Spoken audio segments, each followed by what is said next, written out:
ক্লান্তি দূর করার সেরা উপায় হচ্ছে এক কাপ চা, আর মালাই চা হচ্ছে সম্পর্ক মধুর করার এক সেরা অস্ত্র। গ্রিক দেবী থিয়ার নাম অনুসারে এই চায়ের নামকরণ করা হয়েছিল টি, কিন্তু চীনের টি এর উচ্চারণ ছিল চি এর মতো, পরে তা হয়ে যায় চা। মাছে ভাতে বাঙালি, যদিও চা নামক বস্তুটা এখন বাঙালির রক্তে মিশে গেছে। সারা বিশ্বে চা সমাদৃত, তবে মনে হয় বাংলাদেশে একটু বেশি সমাদৃত, কারণ আমরা সময় এবং অসময় যখনই সুযোগ পাই তখনই চা খেতে ভালোবাসি। তাই আজকের ভিডিওটি চা নিয়ে সবাই উপভোগ করবেন বলেই আশা করি। আসসালামু আলাইকুম, ভাইবস উইথ নাহিদের ফ্যামিলি ব্লগে আপনাদেরকে স্বাগত জানাচ্ছি। আমি মোহাম্মদ নাহিদ মোস্তফা। আর আজকে আমাদের যাত্রার উদ্দেশ্য একটি স্পেশাল চায়ের দোকান লক্ষ্য করে। আর এই চায়ের দোকানটি আমাদের পাশের থানার চাটমোহরে অবস্থিত। যেহেতু 30-35 কিলো রাস্তা পার হতে হবে, তাই প্রয়োজনীয় তেল তুলে নিচ্ছিলাম। আর বুঝতেই পারছেন, আমার যাত্রার সঙ্গে আজকে আমার একমাত্র ছেলে সাইফান এবং আমার ম্যাডাম। যদি আমার ছেলে কিন্তু চা খেতে পছন্দ করে না, তবে মালাই চা আমার ম্যাডামের খুবই পছন্দ, আর সেজন্যই কিন্তু আমরা সেই চায়ের দোকানের উদ্দেশ্যে রওনা দিয়েছি। আশা করি আমাদের এই ব্লগ ভিডিওটি আপনাদের অনেক ভালো লাগবে, তাই আশা করছি সবাই ধৈর্য সহকারে একটু দেখবেন এবং যদি ভালো লাগে লাইক কমেন্টস ও শেয়ার করবেন।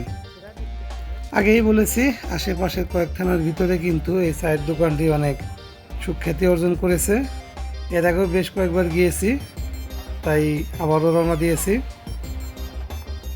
যেহেতু মালাই চা স্পেশাল চা, তাই এর স্বাদ বারবার নিতেই আমরা ছুটে যাই। আমরা যাত্রা শুরু করেছি ফরিদপুর উপজেলা থেকে, আর মাঝখানে ভাঙড়া উপজেলা পার দিয়ে আমাদেরকে যেতে হবে চাটমোহর উপজেলায়। যেহেতু পাবনা জেলাতে অবস্থিত, তাই আমাদের চারিদিকে শুধু বিল আর বিল। পানির সৌন্দর্য এবং প্রাকৃতিক সৌন্দর্য দেখতে দেখতে রওনা দিলাম। যেতে যেতেই পড়লো ভাঙড়া রেল ক্রসিং। আর এই রেল ক্রসিং থেকে কিছু দূর না, মোটামুটি ভালো দূরে গেলে কিন্তু চাটমোহর বাজার অবস্থিত। আর এই চাটমোহর বাজার কিন্তু অনেক বড়। আমাদের 3 থানার ভিতরে এই চাটমোহর উপজেলাটা কিন্তু সবথেকে বড়। আর এই চাটমোহরে কিন্তু 3টি বাজার, এবং এই 3টি বাজারই কিন্তু অনেক বড় বড়। আর আমরা যাব এই চাটমোহর বাজার থেকে এগিয়ে গিয়ে মথুরাপুর নামক একটি গ্রামে। আর সেই গ্রামেই কিন্তু সেই চায়ের দোকানটি অবস্থিত।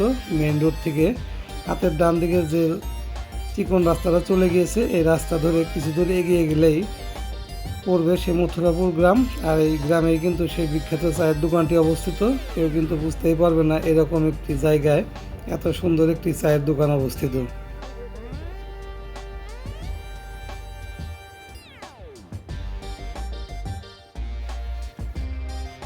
দেখতে দেখতে আমরা কিন্তু চলে আসলাম আমাদের সেই কাঙ্ক্ষিত চায়ের দোকানে।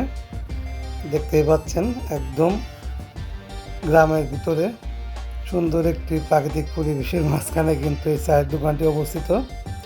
মাঠের ভিতরে সুন্দর করে বেশ কিছু টেবিল পেরে দেওয়া আছে। আর যেহেতু বর্ষাকাল, তাই ঘন ঘন বৃষ্টি হওয়ার কারণে মাঠটা কিন্তু কিছুটা ভেজা। আর আজকে যেহেতু গিয়েছিলাম রবিবারে, এখানে তাই ভিড় একটু কম ছিল। তারপরে মোটামুটি মানুষ আসা যাওয়ার ভিতরে ছিল। তবে শুক্রবার ও শনিবারে এখানে কিন্তু পা ফেলার জায়গা থাকে না। মোটামুটি এখানে একটি বিশাল বড় মেলার মতো অবস্থা হয়ে যায়।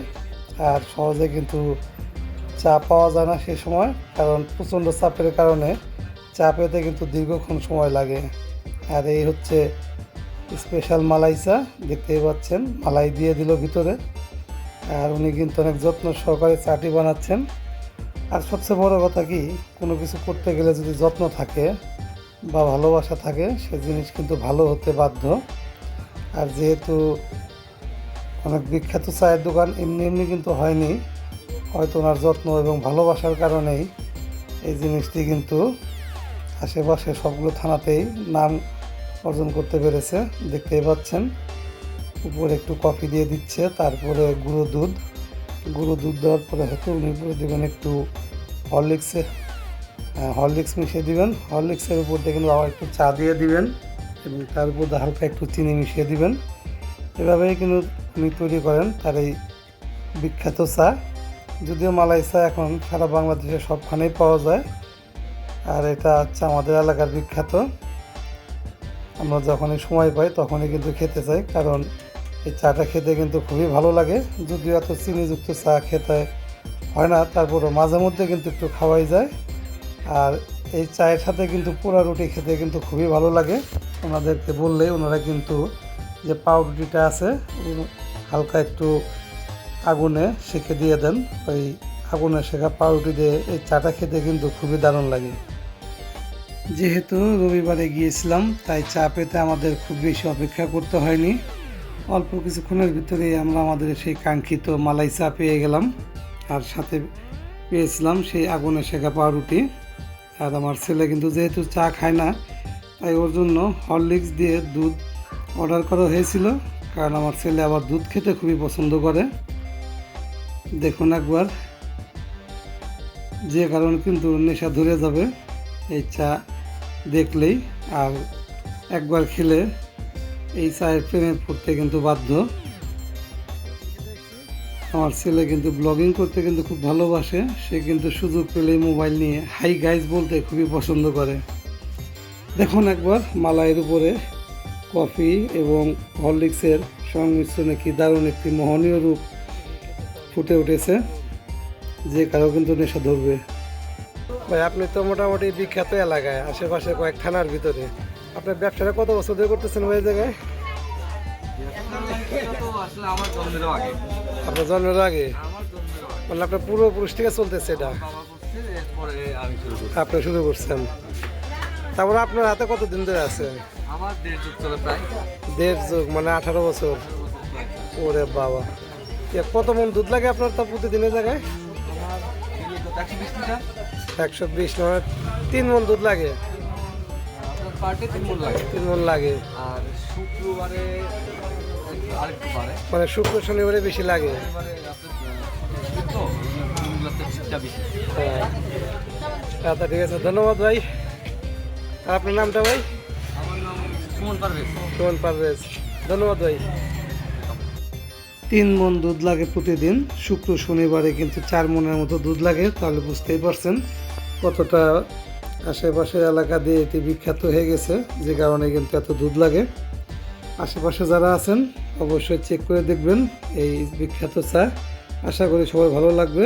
আর আমার এই ছোট্ট ব্লগ ভিডিওটি যদি সবার ভালো লাগে লাইক ও কমেন্টস করবেন।